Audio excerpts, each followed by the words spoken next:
Hey everybody, this is Jonathan Schrantz, and like a lot of chess fans out there, I was spending the day watching the 2020 St. Louis Rapid Blitz. We got lots of the top players in the world. We got Magnus, we got Nakamura, so many good names that you can see here. Round 3 is actually just concluded for me, so these were the standings after round 2. There's 3 days of Rapid, and then there's 2 days of Blitz in this tournament. The games are worth 2 points for a win and 1 point for a draw. So this actually was only after round 2. Levon Aronian actually drew his last game, so he's on 5 points now. And Harikrishna actually won his last game, so he was one of the lower rated guys. He's actually got 5 points as well. Those are the 2 guys that are at the top. There was a lot of really interesting action. Magnus Carlsen had a disconnect forfeit loss. Wesley So got caught shaving on stream. And there really were a lot of very exciting games played right here in round 1. The event does go from September 15th to 19th, 2020, so if you're not watching this too far into the future, you actually can go to the St. Louis Chess Club YouTube channel, or you can watch the games live on STLChessClub on Twitch. I will leave the links to both of those in the description below, so if you are interested in checking out the games, those are the best places to go and view them. And you can also head over to uschesschamps.com to view all of the latest news. So here is the tournament. There's live the overview. You can see the whole field. And you can even read about the newly announced US Championships that are going to be taking place in October. And of all the interesting games that were played today, the one that actually caught my eye the most was this very interesting game between Levon Aronian, who's actually the tournament leader right now, with Harikrishna, and he was playing against Alexander Grischuk. And this actually is a comeback story here. What happened in the game is we actually got an F3 Nimzo, so already it kind of had my attention. I really like this for both sides, actually. And Black actually was playing a very nice game. It was a strategic masterpiece, but then White managed to kind of complicate the game. It got a little bit messy, and Levon was actually able to take away the win in this game. So let's jump right into it. In this position, C5 was played. This is one of the most combative and aggressive ways of fighting against the F3 Nimzo. But then after D5, instead of, well actually here the normal move B5 was played, but after E4, instead of seeing the normal move, which is just castles, allowing White to continue to push in the center, which leads to very complicated positions, we saw this relatively sensible move, pawn to D6. And this move is actually really rare, but at some point this is going to be a move that Black is going to play, so it's all in all, it's a very reasonable move to appear on the board. And here, bishop to D2 was played. And not that there's very much theory here, but this one was relatively unique move. And what is very interesting about this, okay, so you break the pin, and obviously we're going to be wanting to capture this pawn. But if you just take notice of the pawn structure as we kind of go through, it's very instructive how Black actually got a very nice advantage here. And a lot of these positions are going to resemble sort of Bankos, sort of Benonis, all sorts of positions. Probably there's going to be some potential for Black in the future to sacrifice a couple pawns here. We see a little bit of that. In this position, the pawn was just protected. But something very interesting will happen as soon as these dark squared bishops do come off the board. So now, knight to e2 was played, Black got castled, knight to f4, and in this position, again, I really want you to focus on the pawn structure. Right here, he decides to take on d5. And at first sight, it actually looks like perhaps this is very reasonable for White, because White is going to be able to end up with a minor piece on this very nice square, so it seems like potentially it's actually White that has really gathered an outpost here. But what happened in the game was another pair of knights came off. These were traded, bishop takes on d2, queen takes, and it does appear that potentially this could be really good for White. But in fact, it's actually Black that has a good advantage here. And Black actually got a very strong attack in the game.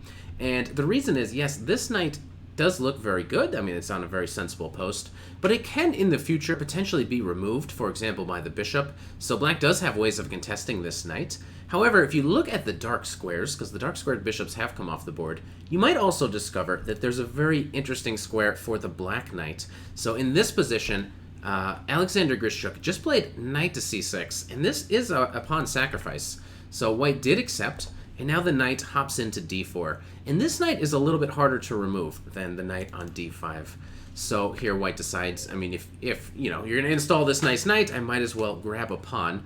But now the attack actually continued with this another very nice move, queen to h4. And already White is going to be forced to kind of stay in the center.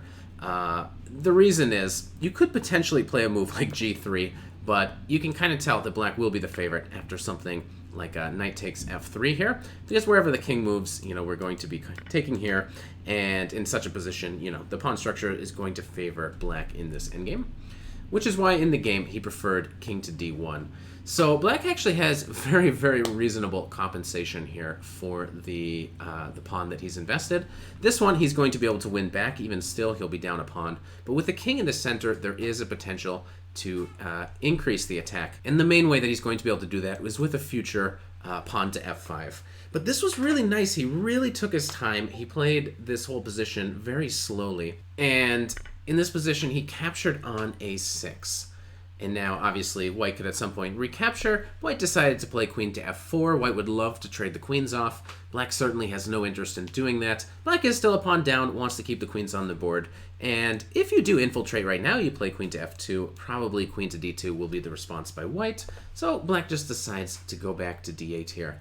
And after queen to e3, perhaps sensing that f5 is coming up and wants to get the queen off of the f-file, black again shows incredible patience and just plays king to h8. So if it wasn't already obvious that f5 is coming, now for sure we know that it is. It's right around the corner.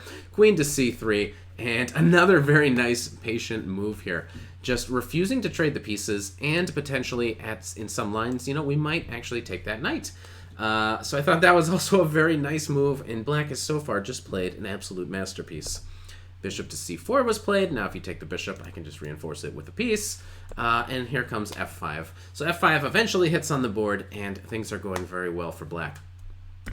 E takes f5. The rook takes back. This is threatening to win a piece now. So knight to e3, and just another very nice move. Rook to e5. And the black pieces are very sensibly placed. Potentially the center will even get rolling, and it's not looking particularly nice for the white king. So after knight to c2, trying to remove one of these knights, another very nice move was played. Pawn to d5, and after the bishop moves out of the way, queen to g5 was played. But after the knight takes, black has to be very careful here. And this next move is correct, but it will be soon that black actually gets tricked. After queen takes g2, white played a very tricky move, rook to f1. It's becoming obvious that something like rook to e1 might not work out. So some of the problems in this position have to do with the fact that the queen is actually tied down to this b pawn. So in such a position, if you take back with your queen, maybe there's queen takes b2, attacking lots of pieces. And yeah, if the king has to take, then you're walking your king onto the e-file, but there's also some stuff going on the back rank, so you could be losing material in a line like this as well. So rook f1 is a very interesting try, and black still has one very good move here. So if you do want to pause and try to find the move that Grischuk actually missed, so far it's been an absolute masterpiece. Black has played wonderful, but he did miss an opportunity here. And I don't think it's an easy move, but perhaps you can find it if you take a pause here. The winning move in this position is actually pawn to c4. This interferes with the connection of the bishop and the rook, and this actually will lead to a winning game. Because here again, even though it looks weird because you've just let this knight totally live, the pawn was here threatening to take, but all of the same threats now exist because now the rook actually has to move. So if rook to e1, it's all the same tricks. If you take with a king, you're going to lose material this way. And if you take with the queen in such a position, it's the same thing where the queen can take on b2. So this was overlooked, and then in the game he decided actually to take this knight. But now after queen takes d4, it's no longer so clear, especially after queen to f2. If we're able to get these queens off the board, yeah, I mean, things could definitely have gone better here, but we reach a very equal-ish endgame. If anything, all of a sudden, it's actually white that might be a little bit better, just with a little bit of extra activity. So g6 was played, f4, getting the pawn on a dark square is a nice idea. And yeah, black now has gone from completely winning to now struggling to draw in this position. So after rook to e2, sensibly getting active. We played a very long endgame here. The king gets active. There's a little bit of back and forth. Eventually, black decides to sacrifice a pawn to try to get some activity for the bishop, which is probably not a horrible idea. But okay, it is definitely white that is trying to win this game here. Gets the b pawn rolling, and everything is going okay. But what happens here is in some position, everything is about fine. This probably is about equal. Black now actually has a lot of activity for the pawn. But in some position, the rook trade was offered. And this actually leads to a very interesting decision. Can you trade the rooks and win this endgame? He did, in fact, take on e4. And in this position, there actually is the chance for white to win. So he got the king up as far as he can. The question kind of becomes, will this b-pawn be able to make it without black somehow sacrificing for the b-pawn and running the king over here? But here, a very nice move by white, cementing this pawn here, which means this guy is going to be able to live for a long time. And yeah, in this position, what ended up happening was black ran over and grabbed the h-pawn. And the question becomes, can white actually win this? Will black be able to sacrifice for this pawn? And there actually is no opportunity to sacrifice because you're able to first force this bishop off of this diagonal. Now this bishop needs to somehow come to one of these other diagonals to threaten to sacrifice. So white gets the pawn going. And before moving the pawn one square further, you know, he's trying to make sure there's nothing that happens here. He brings the king. And the problem is the bishop needs to go to this diagonal. But now, after king to c7, the bishop can go to b5, and the pawn promotion is now forced. You can't move your bishop anywhere here, and if you go this way, then the pawn will simply promote. So I thought that was actually a very interesting game. It was it's kind of heartbreaking for Grischuk. He had played the opening so very well, but it was Levon Aronian that takes the win in the end. So congratulations to him, and I hope you guys do join us. So there's 4 more days of action in St. Louis here. I hope you guys join us and watch on the St. Louis Chess Club channel. Again, all of those links will be in the description below. So I'll see you guys there.